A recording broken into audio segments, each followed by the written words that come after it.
Hey everybody, Dr. Rick Wallace dropping in here. Look, I'm getting ready. Got a very busy weekend ahead of me, so I don't know how much I'm going to be able to hit you guys up. But I just want to leave you with something.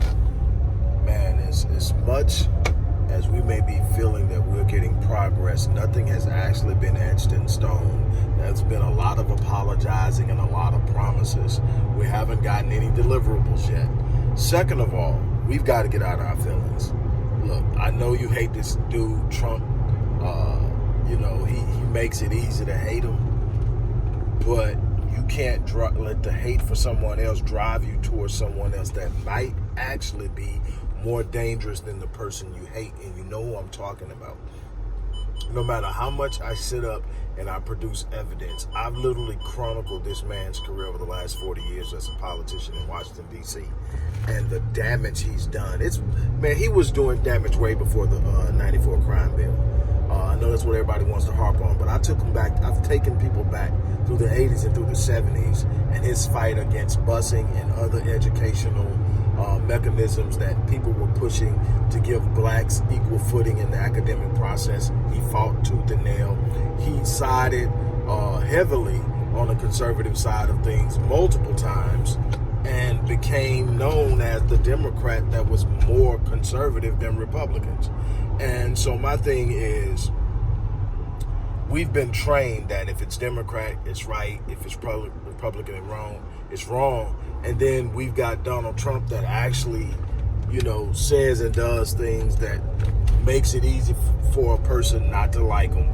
But my thing is, I'm looking at policy. No matter what Donald Trump has done, he's not a career politician. So he's only had less than 4 years to do it.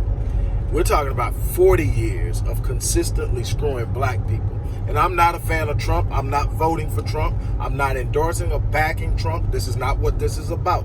What this is about is just because Trump's not the guy doesn't make Biden the guy. When did we stop making people, rewarding people based on merit? When did it start being, well, okay, you're not as bad as the other guy, you're the guy? Would you actually get in a relationship with someone that way? Would you get in a relationship? You're not as bad as my ex. You're not what I really want, but you're not as bad as my ex. So you're the next guy up, or you're the next chick up. Is that what we're doing? Actually, probably so. But we've got to get out of that. We've got to sit up and say, since my vote is so important, that's the sermon being preached constantly and consistently.